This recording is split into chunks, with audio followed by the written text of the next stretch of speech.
Hoje, segunda-feira, hoje, 16 de março, a gente está aqui, né? Estou muito feliz de estar recebendo aqui dois grandes nomes. Mais uma vez, um já é figura corriqueira que está aqui com a gente, doutor Paulo Feitosa, não é isso? Que está aqui também mais uma vez para participar e veio muito bem acompanhado hoje, hein, Paulo?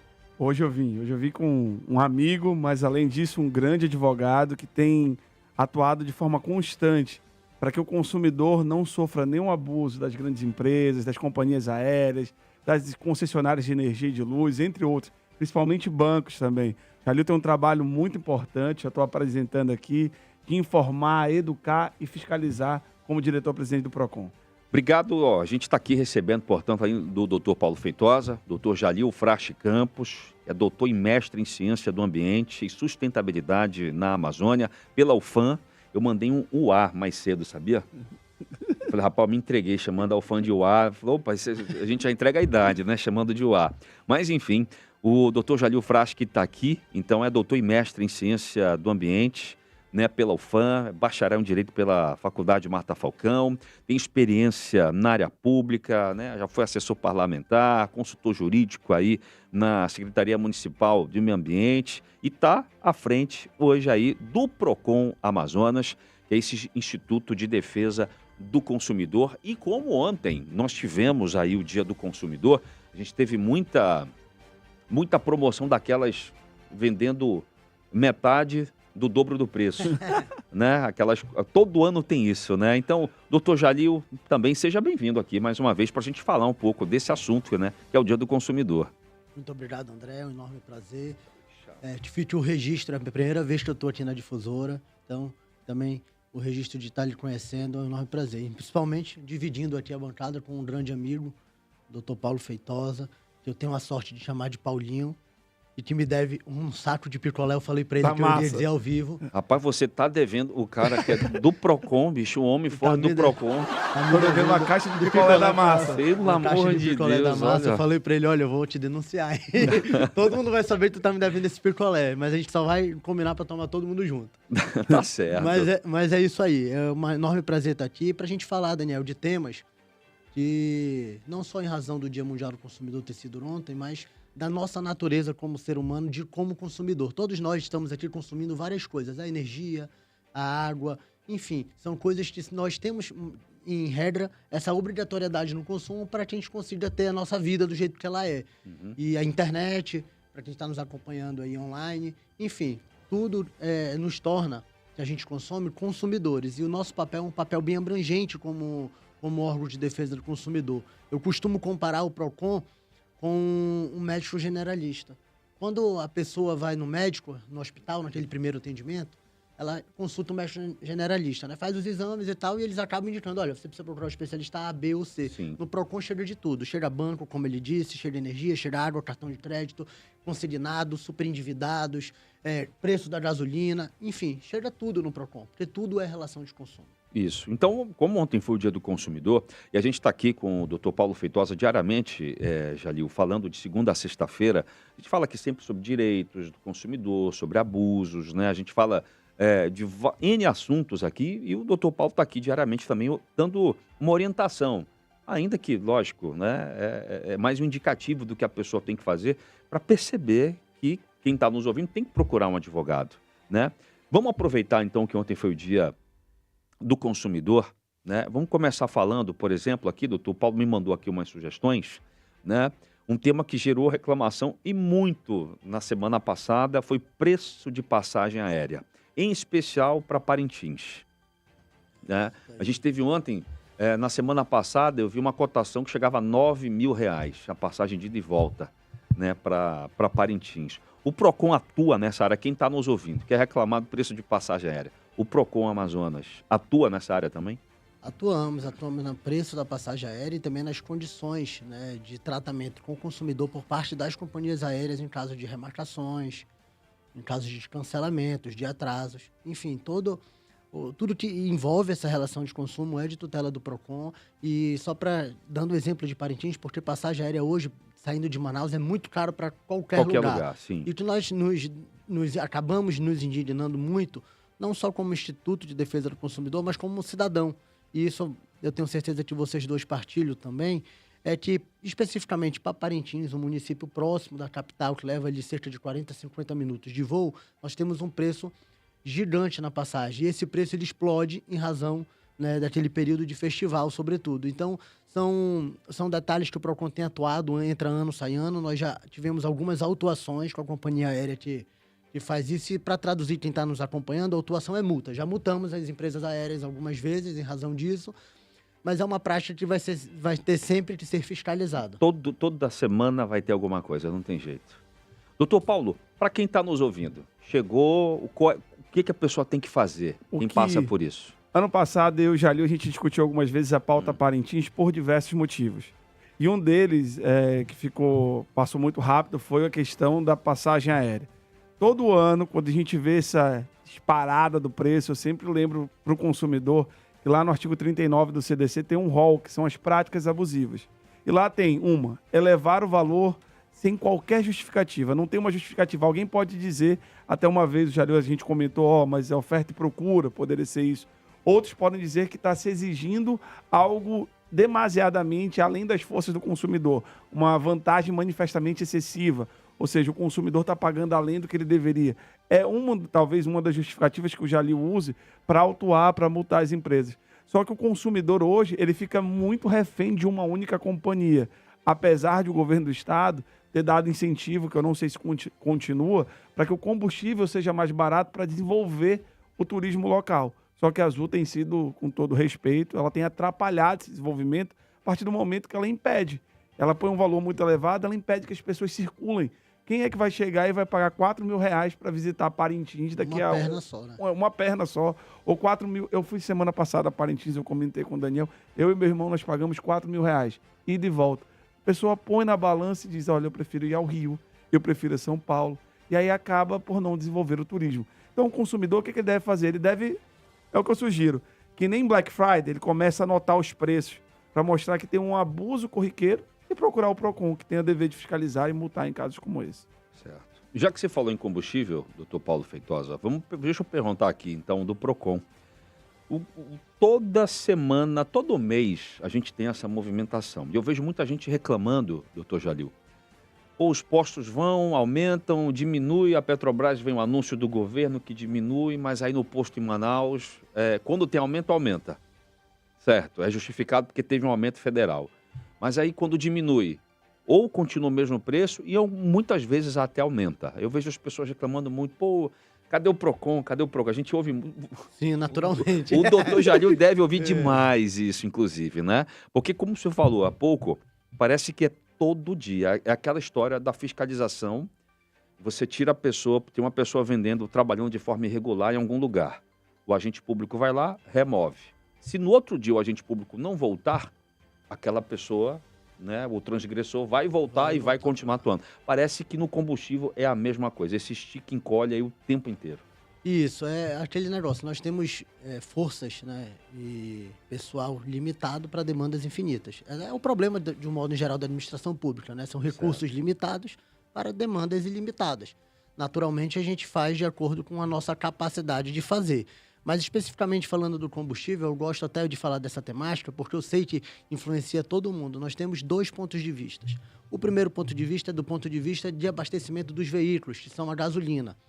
Nós tivemos uma medida provisória que ela deu a isenção do PIS e COFINS, deu uma subvenção e também tratou do imposto de importação mais referente ao óleo diesel, não foi referente à gasolina. E deu poderes, digamos que ele não deu poderes porque ela já tinha que a Agência Nacional do Petróleo. Ela deu superpoderes para a Agência Nacional do Petróleo fiscalizar esse mercado de consumo no que diz respeito a esses aumentos que são considerados abusivos. Vou explicar do ponto de vista agora do óleo diesel. O óleo diesel, que é a segunda questão e talvez a mais importante, que foi objeto da medida provisória, ela traz o seguinte: tudo depende de óleo. Vamos lá. Caminhão que vai transportar a carne para o supermercado, a verdura para o supermercado, o arroz para o supermercado. Estávamos falando de Parintins agora há pouco. Como é que vai chegar a comida lá? Não é de balsa? A balsa é com óleo diesel. Sim. Então, além do diesel de você abastecer o veículo, que é relevante, nós temos um aumento sistêmico de valores na cadeia, o que puxa a inflação, naturalmente. Vai aumentar alimento, vai aumentar tudo. Então, essas são as duas preocupações do PROCON no que diz respeito à pauta combustível. E qual é o papel do PROCON na pauta combustível? É sempre bom a gente esclarecer. Bom, a população vê que aumenta, vê que baixa, vê que nunca chega no preço bomba, e ela diz, sim, o PROCON não faz nada, cadê o PROCON? A gente escuta isso constantemente, é natural, porque a população ela quer resultado imediato, ela não quer saber se está sendo feita alguma coisa, ela quer ver que mudou o preço. Não, e o pior, doutor, é que às vezes o PROCON atua, o posto vai, baixa o preço, na semana seguinte, dias depois, já está lá sendo praticado o que estava antes. Isso, é porque o mercado ele não é estático, né? Ele é dinâmico. Então, a todo momento há variações. Eu vou explicar especificamente nesse aumento o que está acontecendo. Como eu disse, a população espera que a gente vá lá e diga quanto vai custar um produto, né? E isso não é possível. Nós vivemos num país que tem ali, no artigo 170 da Constituição, a liberdade econômica. Então, o mercado é livre, ele se autorregula. Não é o PROCON que vai chegar na prateleira do supermercado e dizer que o arroz tem que custar R$3. Não é o PROCON que vai chegar na bomba de gasolina e dizer que a gasolina tem que custar, sei lá, R$5. A gente não tem esse poder de dizer quanto vai custar alguma coisa. A nossa análise é uma análise técnica para saber o preço que estava. Aí o Paulo até disse, faça o consumidor anotar passo a passo as passagens para a gente ter um comparativo. Ele disse isso agora há pouco. É a mesma coisa, só que eu faço de forma técnica. Eu pego as notas fiscais anteriores, faço uma análise e vejo um percentual de margem de lucro que o posto tinha.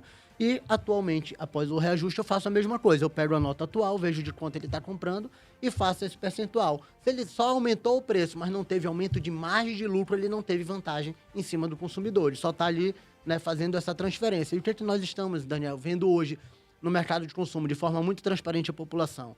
Nós temos um grande problema no setor dos combustíveis que se chama setor de distribuição. A cadeia ela é complexa, tem refino, distribuição e revenda que são os postos.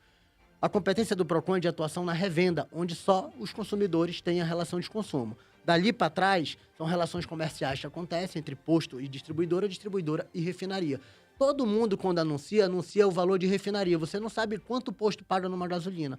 Você sabe por quanto a refinaria está vendendo, porque ela é obrigada a informar. Mas a distribuidora, ela não tem essa obrigação de transparência. Então, você acaba não sabendo por quanto ela está vendendo para cada posto. Entendi. O que faz com que o grande valor esteja retido ali. Então, eu vou te dar um exemplo numérico aqui.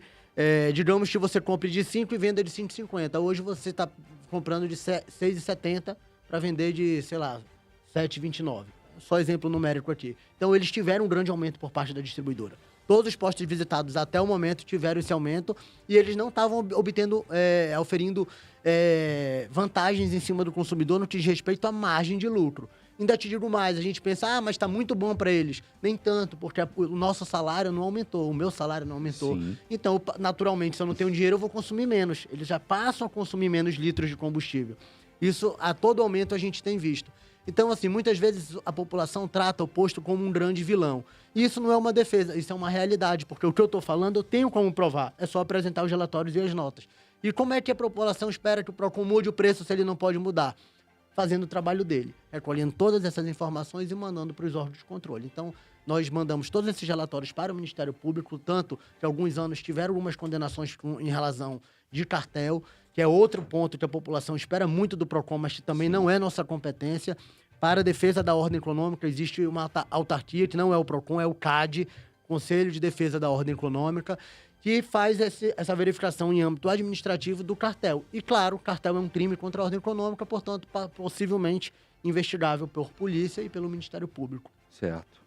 Doutor Jalil, para a gente encerrar, até porque, infelizmente, poxa, o tempo está urgindo aí, que a gente teria assunto aqui para um programa inteiro só disso, acho que a semana toda, inclusive. Um fato que tem sido muito noticiado ultimamente é o superendividamento. A gente tem nossa região, o nosso estado, inclusive, é o estado que tem mais endividados aí. Mais de 50%. É brincadeira, mais de 50% da população está endividada. O que o doutor Jalil Frasch, né, do PROCON, né, pode falar para a gente? O que tem sido feito para ajudar essas pessoas? Bom, Daniel, eu te agradeço a pergunta. Eu sei que isso é um tema que o Paulo gosta bastante também. O PROCON Amazonas ele foi pioneiro. Em 2021, o então presidente da República sancionou a lei do superendividamento. Ela inseriu alguns artigos no Código de Defesa do Consumidor que tratam desse problema, que é o superendividamento. Hoje, estima-se que no Brasil nós temos mais de 70 milhões de pessoas nessas condições. O que são dados alarmantes, tendo em vista que no Amazonas nós temos aí pouco mais de 50% da população com algum tipo de dívida. O que o PROCON fez? O PROCON Amazonas foi o primeiro PROCON, e aí o governador Wilson Lima teve a coragem de fazer isso daí, porque não tem obrigação legal de ter núcleos de apoio ao superendividado dentro de PROCON. Esses núcleos são núcleos judiciários, deveriam ter, mas nós fizemos a nossa parte, foi o primeiro PROCON do Brasil que abriu um núcleo de apoio ao superendividado. Começamos pequeno, com muitas dificuldades, o que naturalmente, quando a gente inicia, ainda mais se tratando de administração pública, sempre é assim, porque eu não posso contratar 10 pessoas, eu não posso, né? Tenho que ir ali com o que eu tenho, com a mão de obra, capacitando, e hoje nós já atendemos mais de 30 mil pessoas ao longo desse tempo.